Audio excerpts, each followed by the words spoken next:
आकाशवाणी भोपाल से प्रस्तुत हैं प्रादेशिक समाचार।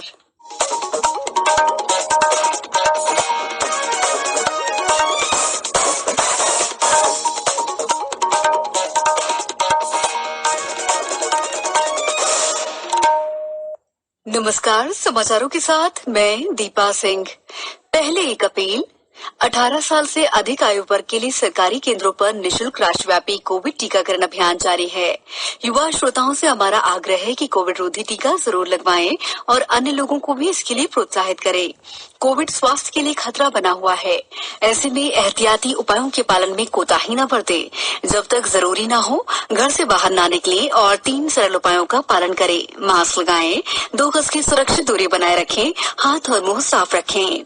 कोविड संबंधी जानकारी और मार्गदर्शन के लिए राष्ट्रीय हेल्पलाइन नंबर 01123978046 और 1075 पर संपर्क करें। सबसे पहले मुख्य समाचार। प्रधानमंत्री नरेंद्र मोदी 7 अगस्त को राज्य में अन्न उत्सव कार्यक्रम का वर्चुअली शुभारंभ करेंगे। प्रदेश में स्कूल कॉलेज के शिक्षकों और कर्मचारियों के लिए 26 जुलाई से कोविड-19 टीकाकरण के लिए चलाया जाएगा अभियान। राजधानी भोपाल समेत प्रदेश के अधिकांश जिलों में बारिश का दौर जारी और दुनिया का सबसे बड़ा खेल महाकुंभ शुरू। मैरीकॉम और मनप्रीत बने भारत के ध्वजवाहक। अब समाचार विस्तार से। प्रधानमंत्री नरेंद्र मोदी 7 अगस्त को प्रधानमंत्री गरीब कल्याण योजना के अंतर्गत आयोजित अन्न उत्सव कार्यक्रम का वर्चुअली शुभारंभ करेंगे। अन्न उत्सव के अवसर पर प्रदेश भर में 25,435 उचित मूल्य की दुकानों से निःशुल्क राशन वितरित किया जाएगा। प्रधानमंत्री गरीब कल्याण अन्न योजना के अंतर्गत प्रदेश में अब हर हितग्राही को 5 किलो चावल या गेहूं का वितरण प्रति माह प्रति व्यक्ति के मान से 2 माह का राशन एक मुश्त थैलों में वितरित किया जाएगा। खाद्य नागरिक आपूर्ति और उपभोक्ता संरक्षण मंत्री विसाहुलाल सिंह और सहकारिता मंत्री अरविंद भदौरिया ने आज मंत्रालय में अन्नोत्सव की तैयारियों की समीक्षा की। उन्होंने बताया कि प्रदेश के शहरी और ग्रामीण क्षेत्र की उचित मूल्य की दुकानों पर समारोह के रूप में अन्नोत्सव की तैयारियां की जा रही हैं।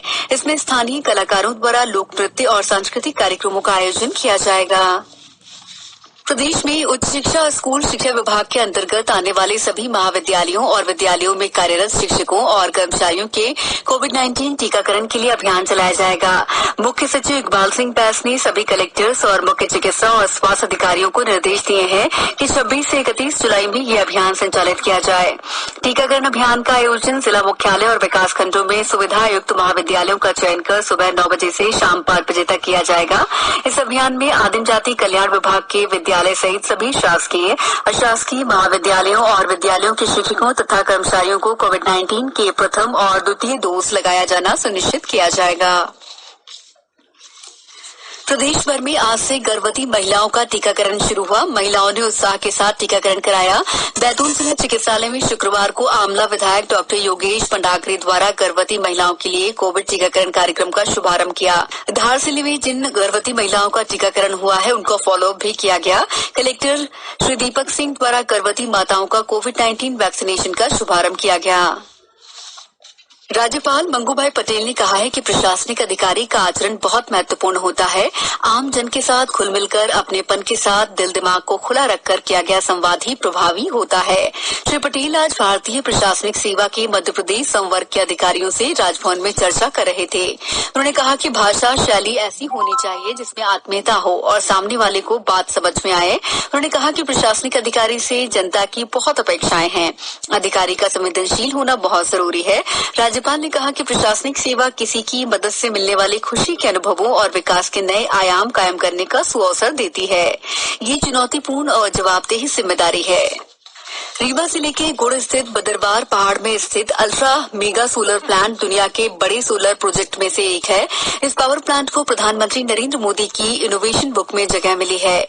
मुख्यमंत्री शिवराज सिंह चौहान के साथ प्रधानमंत्री नरेंद्र मोदी ने 10 जुलाई 2020 को इस अल्ट्रा मेगा सोलर प्लांट का वर्चुअली उद्घाटन किया था। इस पावर प्लांट की 4,500 करोड़ लागत है। इस सोलर प्लांट में तैयार हो रही 37 लाख यूनिट बिजली का 24% दिल्ली मेट्रो को सप्लाई हो रहा है। करीब 16,000 हेक्टेयर जमीन पर फैले पावर प्लांट के चारों ओर का प्राकृतिक नजारा ही कुछ अलग है। प्लांट से चंद किलोमीटर की दूरी पर विश्व प्रसिद्ध भैरवनाथ का प्राचीन मंदिर भी है। महाराष्ट्र की भोपाल समेत प्रदेश के अधिकांश जिलों में बारिश का दौर जारी है। इसके फलस्वरूप न केवल किसानों के चेहरे खिल गए हैं, बल्कि आम लोगों को भी उमस भरी गर्मी से राहत मिली है। मौसम वैज्ञानिक पीके साहा का कहना है कि प्रदेश में हल्की बारिश का दौर पूरे सप्ताह भर तक चलेगा। मौसम वैज्ञानिकों का कहना है कि अभी भी लगातार हवा की दिशा और गति बदल रही है। हवा की बदलती चाल के कारण कम दबाव का क्षेत्र नहीं बन पा रहा है। जहाँ ये थोड़ा भी बनता है वहाँ बारिश ठीक हो रही है। यदि ये आगे सही तरह से बनता हुआ दिखेगा तो आगे अच्छी बारिश होने की संभावना बढ़ जाएगी। दुनिया का सबसे बड़ा खेल महाकुंभ आज से शुरू हुआ। 32वें ओलंपिक खेलों का औपचारिक उद्घाटन आज जापान की राजधानी टोक्यो के नवनिर्मित नेशनल स्टेडियम में पारंपरिक रूप से हुआ। मार्च पास्ट में भारतीय दल 21वें नंबर पर था। भारत की ओर से 6 बार के विश्व चैंपियन महिला मुक्केबाज एमसी मैरीकॉम और हॉकी टीम के कप्तान मनप्रीत सिंह उद्घाटन समारोह में भारत के ध्वजवाहक थे। इस उद्घाटन समारोह का आयोजन कोविड महामारी के कारण सादगी के साथ किया गया। समारोह में जापान के सौंदर्य और संस्कृति को दर्शाया गया। कोविड को ध्यान में रखते हुए समारोह में 950 लोगों ने हिस्सा लिया, जिसमें खिलाड़ियों और अधिकारियों के अलावा अन्य गणमान्य व्यक्ति शामिल थे। इस बार ओलंपिक में 42 खेल स्थानों पर 33 खेल स्पर्धाएं आयोजित की जा रही हैं। इसमें 206 देशों के 11,000 से अधिक खिलाड़ी भाग ले रहे हैं। भारत के 127 खिलाड़ी इस ओलंपिक में भाग ले रहे हैं। इसमें 71 पुरुष और 56 महिलाएं शामिल हैं। अब कुछ समाचार संक्षेप में। पेगासस जासूसी, कृषि कानूनों और अन्य मुद्दों पर विपक्ष के हंगामे के बाद संसद के दोनों सदनों की कार्यवाही में आज भी बाधा आई। दोनों सदनों की कार्यवाही दिन भर के लिए स्थगित कर दी गई।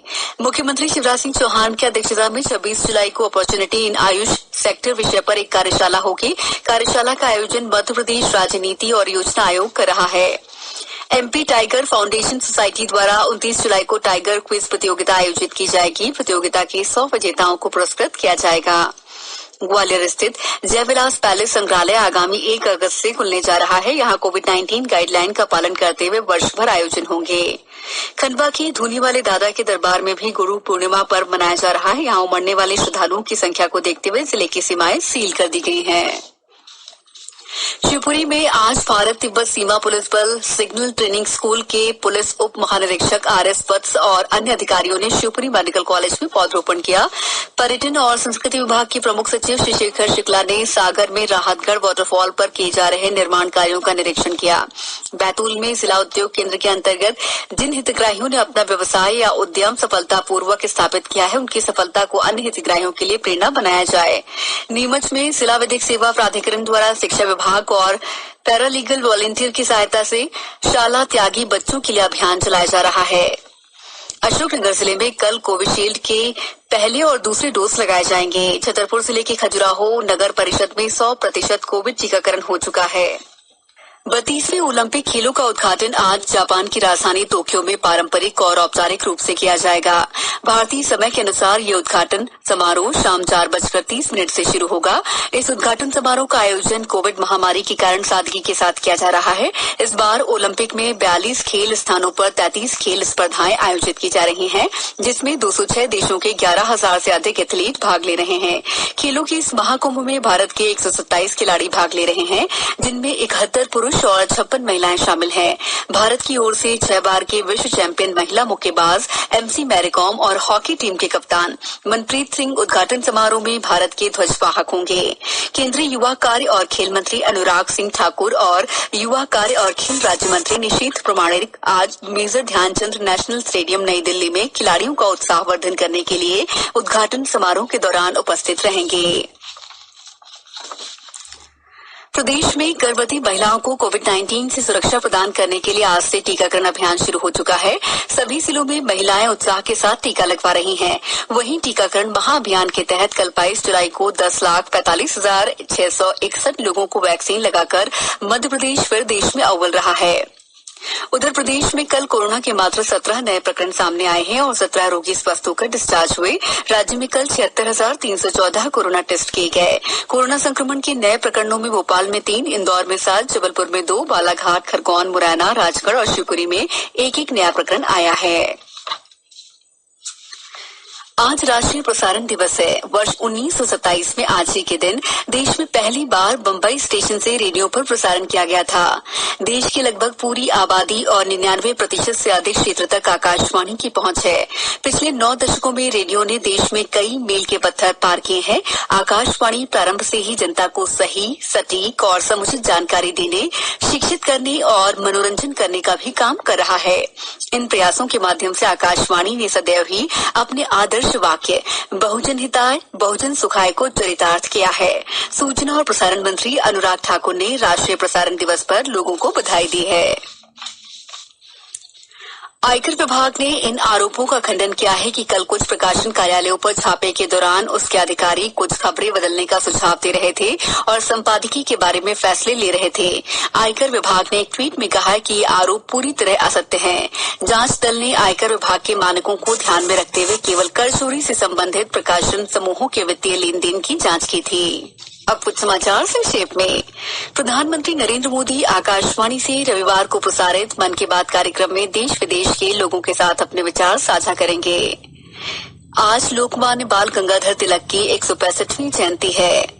होशंगाबाद जिले में 2 से 14 अगस्त तक लगने वाले नागद्वारी मेले को स्थगित कर दिया गया है।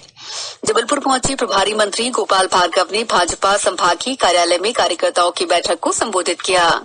गुना कलेक्टर फ्रैंक नोबल ए ने आजीविका मिशन के तहत विकासखंड स्तरीय रोजगार शिविर आयोजित करने के निर्देश दिए हैं।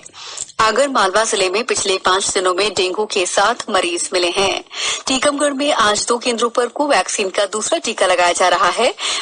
राजगढ़ पुलिस ने विभिन्न अपराधों में वांछित 2 फरार आरोपियों पर 5-5 हजार रुपए का इनाम घोषित किया है। छिंदवाड़ा जिले में लगातार बारिश के कारण कई हिस्सों में आवागमन प्रभावित हुआ है।